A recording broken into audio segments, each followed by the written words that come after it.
Oke, mungkin buat teman-teman yang nggak bisa ikut pelajaran. Oke, ini dulu butterfly. Butterfly itu kupu-kupu. Kupu-kupu itu berarti menguntungkan, tapi hanya dalam jangka pendek. Kupu-kupu juga nggak.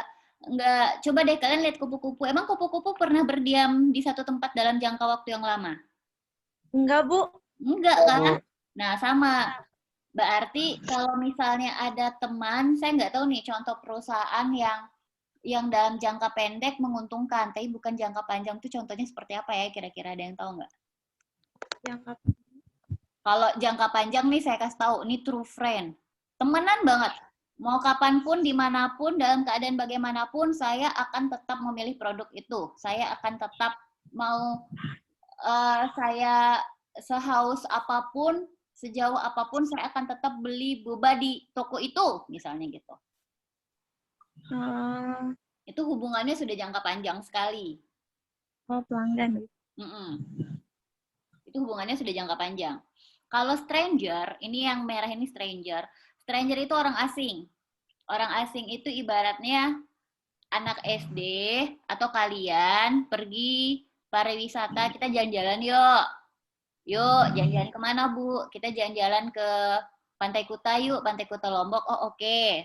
Pada haus nggak? Haus Bu, tapi adanya ini ya, air kelapa ya. Oh iya minum deh. Ya udah, kita beli air kelapanya. Setelah kita selesai jalan-jalannya, kita pergi lagi ke Sumbawa. Menguntungkan nggak? Menguntungkan, tidak terlalu menguntungkan, tapi dalam jangka pendek. Strateginya berbeda, yang tidak terlalu menguntungkan, tapi dalam jangka panjang. Kira-kira kalau situasinya tadi seperti kita di Pantai Kuta seperti itu, perlu nggak kita kasih es kelapanya itu dekorasinya bagus, ada ditaruh dalam gelas, pakai payung-payung warna pink, pakai stiker-stiker, perlu nggak? Nggak perlu, Bu. Nggak perlu, karena kita hanya sesaat aja di sana gitu. Paham ya? Oh, ya. Jadi Paham. nggak perlu kita terlalu banyak berinvestasi untuk program pemasarannya. Oh, iya. Sama kayak toko-toko kecil di pinggir jalan yang ya udah orang berhenti itu hanya untuk Pak ada aqua nggak? Pak ada tisu nggak? Ngapain di dekor aneh-aneh tokonya atau orang hanya sekitar apa sepintas lalu gitu.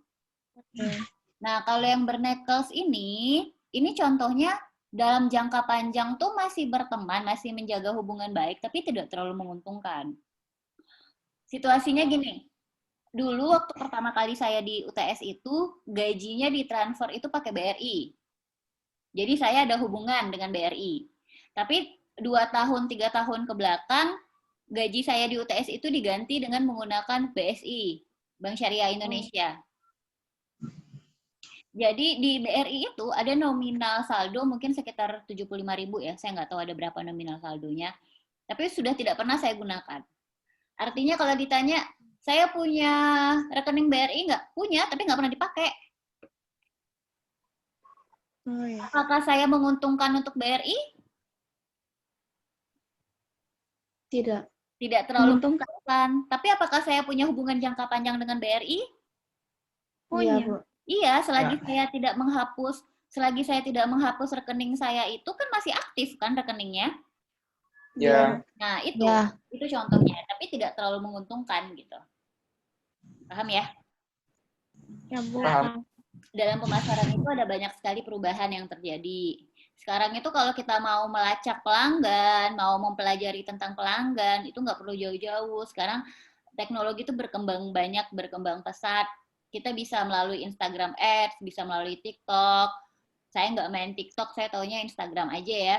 Bahkan kalau kita nyari gitu di Instagram, baju warna hijau, cari sekali aja. Besoknya tuh banyak banget iklan baju warna hijau muncul di explore kita. Bener nggak? Benar, Bu. Padahal kita nggak tahu brand itu, kita nggak tahu merek itu, kok yang mendadak muncul gitu. Kok orang ini tahu, saya lagi nyari baju warna hijau, kok dia tahu, padahal ini merek apa, entah dari mana, kita nggak tahu. Nah, itu contoh perubahan dramatis dalam pemasaran dalam bidang teknologi. Berikutnya dalam bidang globalisasi. Saat ini pesaing kita itu bukan hanya dari Sumbawa saja. Pesaing kita itu adalah kita bersaing secara global. Contohnya, uh, mau jualan madu, oh yang paling terkenal itu madu Sumbawa. Kata siapa? Kata kita orang Sumbawa. Tapi coba tanya sama orang Lombok, apakah mereka semua menggunakan madu Sumbawa? Siapa tahu ada yang menggunakan madu dari Iran, dari Yaman, madu dari, saya nggak tahu madu dari mana aja ya, saya nggak tahu deh dari mana aja. Kenapa jauh-jauh? Kan nanti mahal, Bu, biaya ongkos kirimnya. Lah, kan tidak selalu mahal ongkos kirimnya. Kalian aja sekarang order barang dari Cina bisa cepat, bisa lama, ya tergantung ya, tapi nggak selalu lama, iya nggak? Iya. Iya.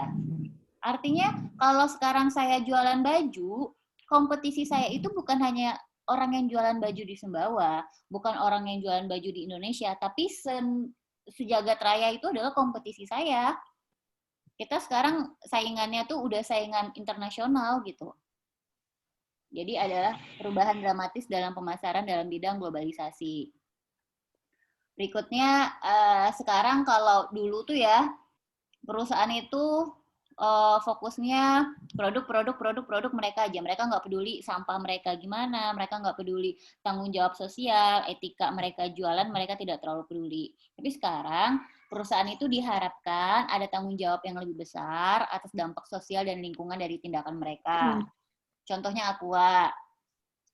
Aqua produknya kan jualan air minum ya? Ya. Ini Aqua nih, ada Aqua nih. Air minumnya diambil air mineral pegunungan, diambil dari mata air asli Indonesia. Gitu kan ya? Ceritanya kalau Aqua kan gitu ya iklannya ya? Ya. Nah, karena produknya mereka air putih dan diambil dari air mineral dari pegunungan Indonesia terpilih sejak 1973. Artinya mungkin mereka ambil air ini dari mata air yang mana, saya nggak tahu. Tapi kemudian mereka bikin CSR namanya. CSR itu bentuk pertanggungjawaban perusahaan terhadap lingkungan. Mereka mengambil air minum dari pegunungan Indonesia dikembalikan ke daerah-daerah yang kekurangan. Jadi ada produk air bersih dari Aqua untuk masyarakat di NTT yang memang kekurangan air bersih. Itu salah satu bentuk tanggung jawab sosial dari Aqua. Jadi sejalan ya bisnisnya. Mereka bisnisnya air minum, tapi mereka jatuhnya sedekahnya mereka bagi-bagi sumbangannya juga dalam bentuk air minum. Mereka bikin air minum, air bersih untuk masyarakat di NTT gitu, masyarakat yang kekeringan daerahnya. Berikutnya adalah perubahan dramatisnya itu dalam bentuk organisasi nirlaba. Organisasi nirlaba itu adalah organisasi yang tidak terlalu fokus dalam menghasilkan laba. Kalau dulu tuh kan orang pedulinya cuan. Kita jualan produk cuan banyak. Kalau sekarang itu produk yang bagus itu adalah produk yang banyak sumbangannya. Sumbangannya itu sekarang nggak harus seperti Aqua tadi, tapi bisa berupa beasiswa.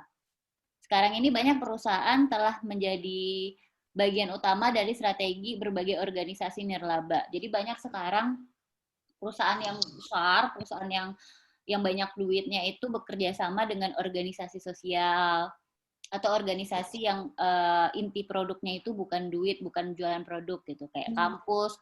Kampus kan produknya UTS itu produknya kan jualannya bukan jualan produk, tapi jualan pendidikan kan. Rumah sakit kan jualannya kesehatan, kebun binatang, dan yang lain-lain. Beasiswa dari kampus ini contohnya Aman Mineral deh. Ada yang dapat beasiswa Aman Mineral nggak di sini? Enggak, Bu. Nggak ada ya? Ya, Bu.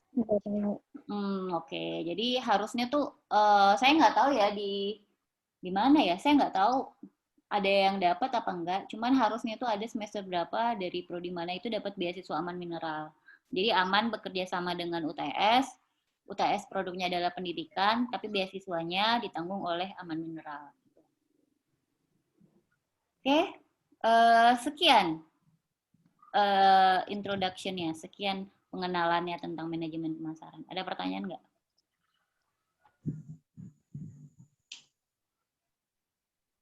Ada pertanyaan? Jelas semuanya? Saya, Bu. Sebentar deh. Saya mau cerita nih ya tentang Oke, nya waktunya kurang. Nanti kita tanya jawabnya di grup aja ya. Cuman kalau kalian tahu Hotel Ritz-Carlton, itu hotel bagus sekali dalam dalam mengetahui keinginan pelanggannya itu apa. Contohnya gini nih, ada seorang pebisnis dari Jepang lagi makan malam di Ritz-Carlton, lagi seminar. Kemudian dia pesan, Pak, panggil waiternya, Pak, saya mau Coca-Cola dong, Coca-Cola matcha gitu. Wah maaf Pak, di sini nggak ada Coca-Cola matcha gitu. Oh oke, Coca-Cola matcha ini hanya dijual di Jepang, misalnya seperti itu ya. Nah, besok harinya itu hotel menghubungi pihak Jepang agar dikirimkan Coca-Cola khusus untuk si pebisnis ini. Besok harinya Coca-Cola Jepang itu, Coca-Cola matcha itu udah ada di kamarnya. Yang paling bikin wow lagi, 10 tahun berikutnya dia ada seminar juga di hotel yang sama. Coca-Cola matcha udah ada di atas mejanya. Segitunya Ritz-Carlton itu menjaga hubungan baik dengan pelanggannya. Efeknya apa? Efeknya adalah 95% dari tamu hotel yang ada di Ritz-Carlton itu pasti balik lagi nginepnya di sana. Gitu. Itu adalah salah satu cara kalau menurut saya yang paling keren ya, yang dia tuh benar-benar menjaga hubungan baik, apa yang konsumennya mau itu benar-benar dicari tahu, benar-benar disediakan gitu. Oke, sekian. Ini udah mau habis sepertinya. Nanti kita tanya jawabnya lanjut di